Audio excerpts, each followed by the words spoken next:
تبارك الذي جعل في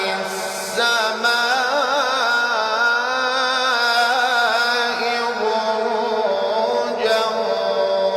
وجعل فيها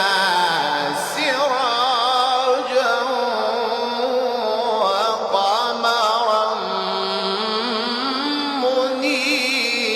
منيرا وهو